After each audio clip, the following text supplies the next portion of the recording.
Assalamualaikum warahmatullahi wabarakatuh. Selamat malam teman-teman semuanya.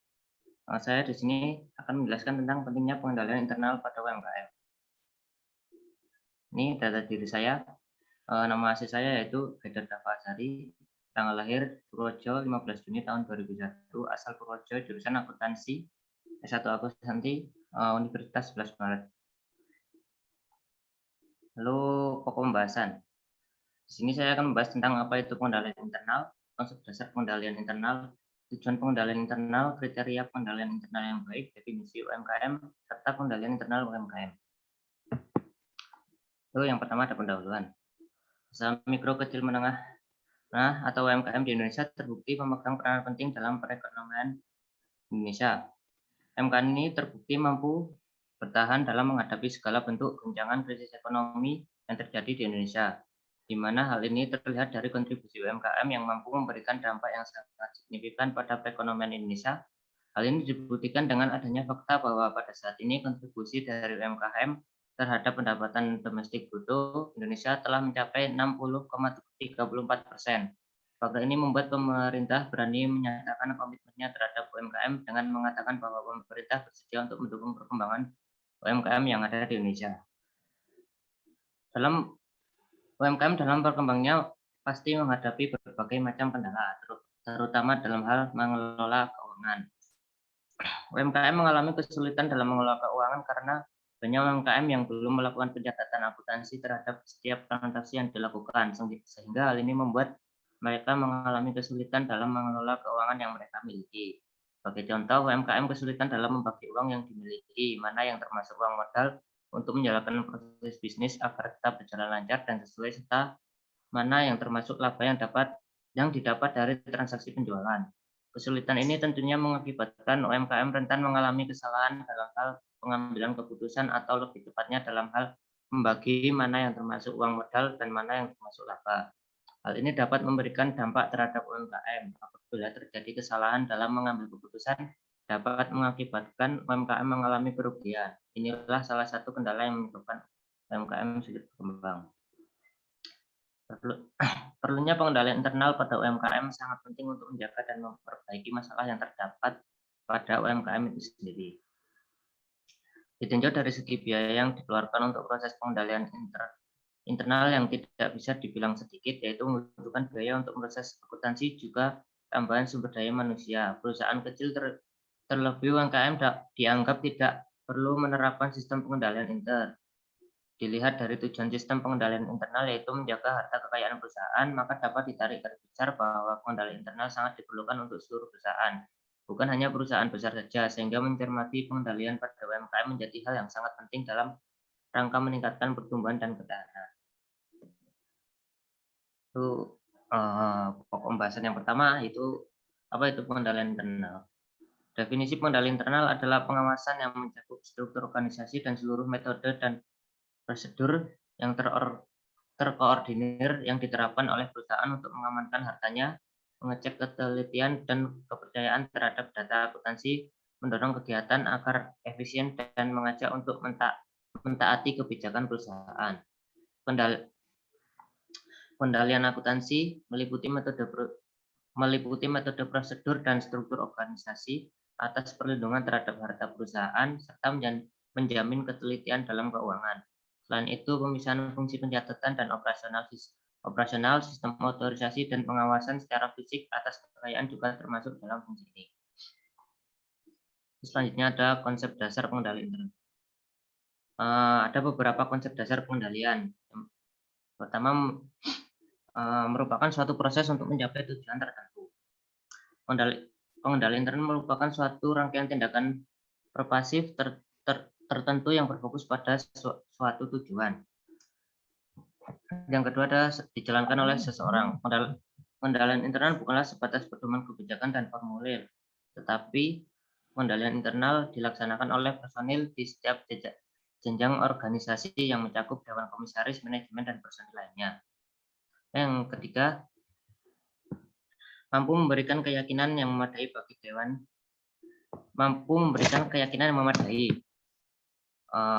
keyakinan tersebut bukanlah keyakinan mutlak karena pengendalian internal memiliki keterbatasan. Lalu selanjutnya ada mencapai tujuan yang saling berkaitan, yakni pelaporan keuangan, kepatuhan, dan operasi. Konsep dasar pengendalian internet tersebut merupakan suatu konsep yang diterapkan sebagai acuan bukan hanya untuk entitas besar, namun juga entitas kecil dan menengah dalam rangka mencapai tujuan entitas. Konsep tersebut perlu ditaati oleh seluruh jenjang personel sehingga tujuan entitas dapat diraih secara efektif. Selanjutnya ada tujuan pengendalian internal.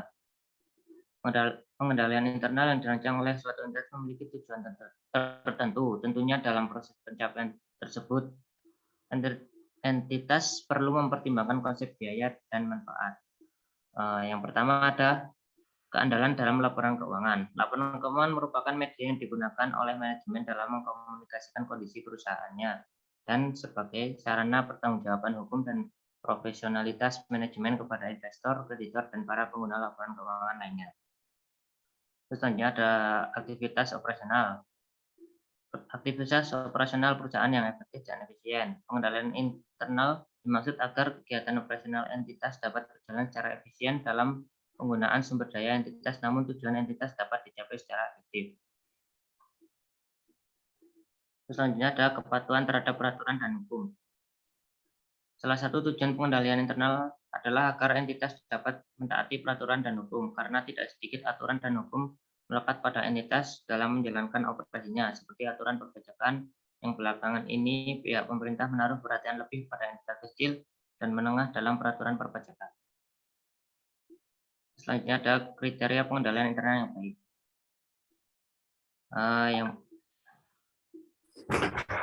dibutuhkan kriteria yang jelas mengenai pengendalian internal yang baik agar para pelaku UMKM memiliki patokan dalam kegiatan operasi pengendaliannya.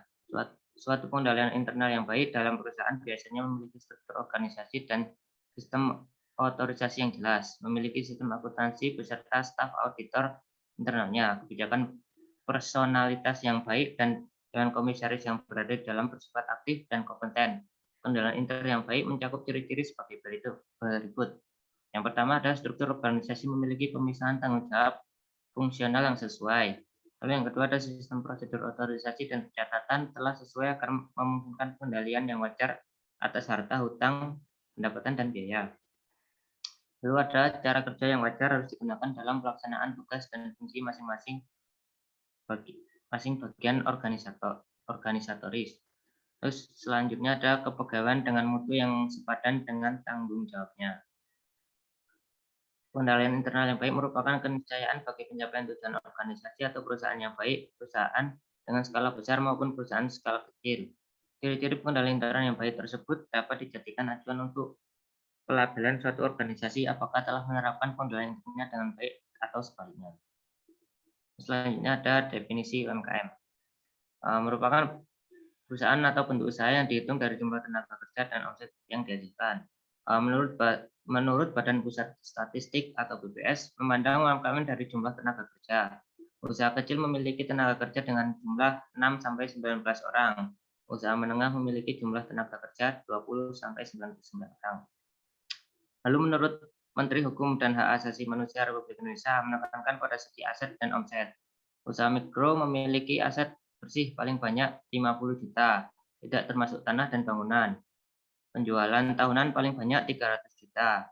Usaha kecil memiliki aset lebih dari 50 juta di luar tanah dan bangunan atau omset tahunan lebih dari omset tahunan lebih dari 300 juta sampai 2,5 miliar. Usaha menengah memiliki aset lebih dari 500 juta sampai dengan 10 miliar atau omset tahunannya lebih dari 2,5 miliar sampai 50 miliar. Menurut Bank Dunia mengartikan usaha kecil dan menengah adalah usaha yang pekerjaannya di bawah 150 orang dan memiliki aset kurang dari 500.000 US dollar di luar tanah dan bangunan. Lalu pengendalian internal di UMKM. Usaha kecil dan menengah lebih rentan terhadap kecurangan oleh karyawan dan memiliki kemungkinan kerugian yang lebih besar dibandingkan dengan perusahaan besar. Penerapan pengendalian internal di suatu entitas akan bergantung pada salah satunya pada ukuran perusahaan. Pada kenyataannya akan lebih sulit melakukan pemisahan tugas yang memadai pada perusahaan kecil dikarenakan keterbatasan jumlah karyawan yang dimiliki. Perencanaan sistem pengendalian internal untuk perusahaan kecil akan sulit apabila mengacu pada sistem pengendalian internal pada perusahaan besar. Pengendalian internal yang diterapkan harus mempertimbangkan cost and benefit yang akan muncul. Dalam arti manfaat yang diperoleh dari penerapan konsep pengendalian internal tersebut dinilai lebih besar daripada biaya yang dikeluarkan. Lalu ada masalah penerapan pengendalian internal. Yang pertama ada prosedur yang tidak dirancang secara formal. Lalu ada kurangnya pengalaman manajemen. Lalu ada kurangnya pengalaman manajemen di bidang keuangan. Selanjutnya tidak adanya pemisahan fungsi pekerjaan. Lalu selanjutnya ada akses terhadap harta kekayaan perusahaan terbuka untuk karyawan serta sistem pelaporan, perancangan, analisis, dan pengawasan masih informal. Lalu ada penelitian tentang pengendalian internal di UMKM. Pengendalian internal yang diterapkan di UMKM masih terbilang cukup baik, tetapi dalam hal lain masih banyak yang belum efektif. Penyebabnya adalah struktur organisasi yang sangat sederhana dan rangkap deskripsi pekerjaan. Juga analisis biaya dan manfaat yang cenderung kurang mendukung pelaksanaan pengendalian intern secara penuh. Selain terdapat beberapa subkomponen pengendalian intern yang belum maksimal diterapkan oleh UMKM. Lalu saran dan kesimpulan, pengendalian internal yang diterapkan di usaha kecil dan menengah bisa lebih sederhana dan dapat dipahami oleh pemilik perusahaan. Dengan pengendalian internal yang sederhana, perusahaan dapat mengatur laporan keuangan yang baik dan dapat mengurangi risiko terjadinya kecurangan yang ada di dalam perusahaan. Sekian dari saya. Mungkin ada teman-teman yang mau tanya atau menanggapi, silakan.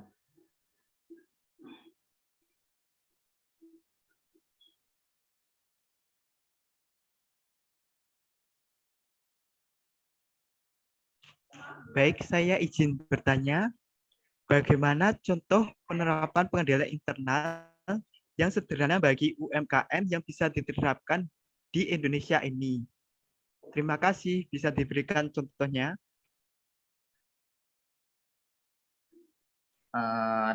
Dilihat dari tujuan pengendalian internal itu sendiri, yaitu tentang bagaimana perusahaan melakukan inovasi dan kegiatan-kegiatan yang dapat mempengaruhi keefektivitas suatu perusahaan untuk melindungi aset perusahaannya. Untuk UMKM itu sendiri kan masih dibilang cukup sederhana, sedangkan pengendalian internal yang bagus memerlukan biaya yang lebih untuk melakukannya, sehingga perlunya pengendalian dapat digunakan oleh UMKM itu sendiri. Menurut saya penerapan pengendalian yang sederhana yang bisa dilakukan oleh UMKM itu misalnya dengan membuat laporan keuangan minimal sesuai dengan PSAK. Dengan membuat laporan yang sesuai dengan PSAK, maka laporan keuangan yang ada di dalam UMKM itu lebih baik dan mengurangi risiko terjadinya kecurangan di dalam laporan keuangan. Mungkin ada teman-teman yang mau menambahi dari jawaban saya.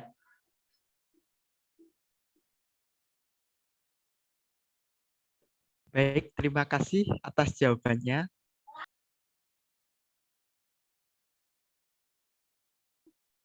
Mungkin dicukupkan dulu ya, waktunya mepet. Sekian dari presentasi saya pada malam hari ini. Terima kasih teman-teman yang sudah bergabung di malam hari ini. Semoga diberi kesehatan selalu. Terima kasih.